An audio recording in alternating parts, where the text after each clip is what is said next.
querido Zema. Exatamente. Tudo bem, Géser? Boa noite. Você tá mutado só. Desmuta. Você tá mutado. Boa noite agora. Legal. Agora Outro tudo vocês, certinho. boa noite, Pedro Zambarda, boa noite, Marcelo, boa noite aos demais aí, e boa noite a quem está com a gente agora. Agradecer a presença do meu querido amigo Júnior Freitas. Júnior, você me ouve? Como é que você tá, meu caro? Tudo bom?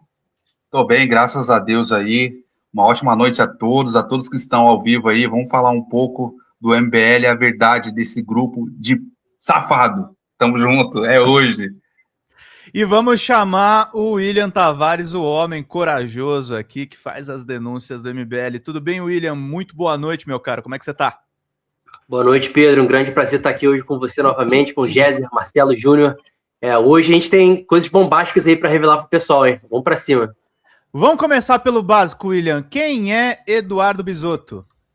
Certo. Eduardo Bisotto, Pedro, ele é um militante de longa data do MBL, tá? Foi ele, inclusive, que projetou essa campanha do Renan, com as próprias palavras dele, que projetou essa campanha do Renan Santos para 2026 agora, e ele é um marqueteiro do MBL, apesar do MBL tentar desmistificar isso, falar que não, negar com todas as forças, ele é, sim, marqueteiro do MBL, ele tá ali por todo o projeto de marketing do MBL, ele grava lives de apoio ao Renan Santos, foi um dos primeiros, inclusive, né, a trazer toda essa estrutura assim, presidencial de marketing para o Renan Santos, e ele é uma pessoa ali, muito importante dentro do próprio MBL, que inclusive eles queriam que ele virasse senador, por incrível que pareça, Pedro. Eles queriam que ele viesse senador na mesma chapa que o Marcelo Brigadeiro, né, que está concorrendo aí por Santa Catarina, eles queriam que ele viesse nessa mesma chapa que ele. Ele então ele é de Santa Catarina, então, o Bisotto? Ele é de Santa Catarina, exatamente. Uhum. Ele é de Santa Catarina e ele tem o costume, Pedro, de fazer esse tipo de live onde ele falava esses absurdos, mas obviamente não é um público nosso, então a gente não conseguia estar ali para realmente pegar o que ele fala. Em uma dessas lives, um apoiador meu entrou em contato e falou: William, olha só, olha o que o Bisotto, Eduardo Bisotto, tá falando aqui do Vinícius Júnior da seleção. Quando eu abri o vídeo, Pedro, eu simplesmente não acreditei que uma pessoa desse movimento, que a gente já denunciou por nazismo, por racismo, por todos os crimes mais hediondos que você pode imaginar, se deu a pachorra de chamar um jogador da seleção representando o Brasil de macaco e falou sobre a incapacidade cognitiva dessa gente. O negócio foi tão feio, Pedro, que a própria mulher dele pediu para mutar o microfone. Você que está em casa, se for assistir o vídeo depois, que saiu em todos os jornais, coloque aí no final do vídeo que você vai ver a própria mulher dele pedindo para mutarem o microfone, né? E quando denuncio isso, Pedro, eles inicialmente tentam passar pano ali para o Bisotto falou que o cancelamento dele não estava funcionando, hoje ele privou todas as redes sociais, ele excluiu todos os vídeos dele do YouTube, e os que restaram ele botou somente para membros que assinam o canal dele, mas o Instagram dele está privado, o Twitter está privado, todas as redes sociais dele ficaram privadas, dele e da mulher dele, que de certa forma não falou aquela frase, mas estava ali acompanhando isso tudo, né? E ela queria esconder de certa forma também, porque pediu para mutar o microfone e tudo, chamou a atenção dele sim, mas estava participando daquilo ali. Falou sobre a incapacidade cognitiva de negros e chamou um jogador de macaco, abertamente, para todo mundo ver. Racismo deliberado. Uhum. O Bisotto tinha artigos publicados num site chamado Caminho da Missão que foram tirados do ar, né, William? E eu também queria ouvir o Júnior sobre isso. Perfeito. Quer falar um pouco, Júnior? Olha só, mano, sobre esse caso, né, eu acompanhei, inclusive, até o William tinha me falado, olha, eu vou fazer uma denúncia grave de novo sobre racismo. Às vezes, cara, cansa, tá ligado? Porque a justiça também, mano, ela é conivente com esse tipo de situação. A gente vem denunciando o MBL, não é de agora, é há muito tempo. Como que um grupo desse ainda consegue montar um partido para representar, desculpa aqui, até caiu que eu tô bravo, para representar o povo brasileiro? É inaceitável. Agora, me desculpe, hoje eu não estou bom e eu vou direcionar duas pessoas do MBL. Jota, né, que é o membro do MBL, e o Guto Zacarias, que são duas pessoas declaradamente negras. Vocês são capachos. Vocês são uma cambada de otário que fica validando discurso de racista, passando pano para racista. A gente tem raiva de pessoas como essas pessoas que estão ali simplesmente para validar esse tipo de atitude. e não faz absolutamente nada dentro do próprio movimento. O Guto Zacarias, depois da denúncia que o William fez, quis passar pano para um tipo de situação dessa. A que ponto chega o cara se vender? É um vendido. O Guto Zacarias é um vendido para esse bando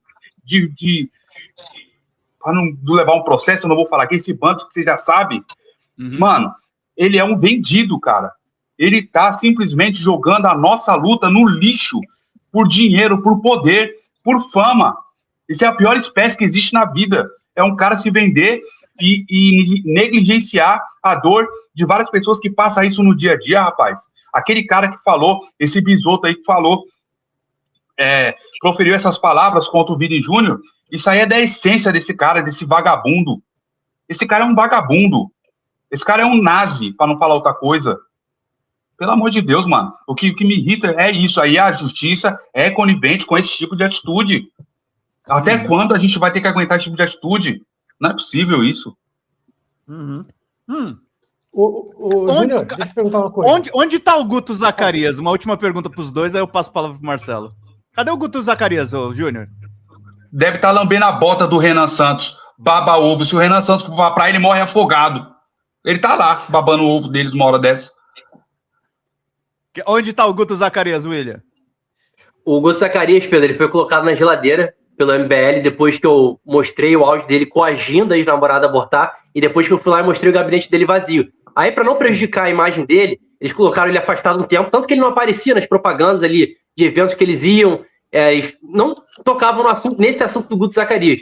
Ele ficou na geladeira um tempo, e aí, como ele tem que fazer campanha agora para deputado estadual, trouxeram ele de novo para os eventos, mas se você for ver, Pedro, em todas as postagens desse cara do Instagram, todas, tem dezenas a centenas de comentários, mesmo ele bloqueando todo mundo, falando que ele é um aborteiro, perguntando cadê os 23 assessores do gabinete dele, que ele tem 23 assessores registrados, ou tinha, né, até o momento que eu denunciei ele, e as pessoas estão caindo em cima, porque o plano do MBL, Pedro, era eleger Kim Kataguiri e Guto Zacarias. Só que, depois dessas denúncias que a gente trouxe, nós já temos a informação que somente um dos dois vai entrar. O próprio MBL já sabe disso. Apenas um vai ficar sem o mandato. Um dos dois. Ou o Kim Kataguiri ou o Guto Zacarias. Mas nessa história do Kim Kataguiri tem uma coisa mais interessante ainda.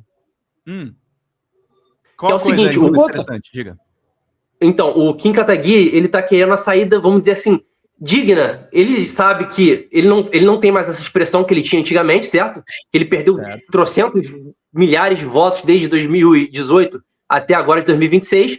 E ele tá querendo concorrer ao governo de São Paulo para falar o seguinte, olha só, eu perdi, mas eu perdi lutando, porque ele ganhou, o Pedro, uma bolsa de estudos no Japão e ele não tem mais a pretensão de ficar aqui no Brasil. Essa é a verdade. Aí vai chegar um bando de militonto do MBL a falar que não, que o Kim Kataguiri não sei o que, militonto, o Kim já desistiu da política, o seu líder máximo está desistindo, abandone o barco, vai ser um dos dois. Se ele quiser continuar, que a gente sabe que não vai, ele vai ficar sem o mandato, vai ficar mais feio. Então ele está tentando entrar, né, nessa loucura assim, de puxar um governo ali, sabe que vai perder, para ele depois dizer que eu não perdi na minha reeleição para deputado, eu perdi porque eu tentei o governo. Fala galera da Folha TV, não se esquece de se inscrever aqui no nosso canal para assistir programas como Folha Notícias Manhã, Folha Notícias Noite, o nosso Folha Entrevista e o nosso Barzinho das Meninas. Muitas coisas bacanas a gente acompanha por aqui e a gente precisa muito, muito do apoio de vocês para nosso trabalho jornalístico, investigativo, de curadoria de conteúdo, com vocês ajudando no nosso Pix, folhademocrata@gmail.com, ou mandando superchats, valeu demais, e os recursos financeiros, tornando-se membro do nosso canal, no nosso curso de jornalismo básico, para você ficar muito bem informado a respeito de tudo. Queridos e queridas, muito obrigado pela presença de todos vocês, vida longa e próspera, cuidem-se, cuidem dos seus, e não esquece de se inscrever aqui na Folha TV. Até mais!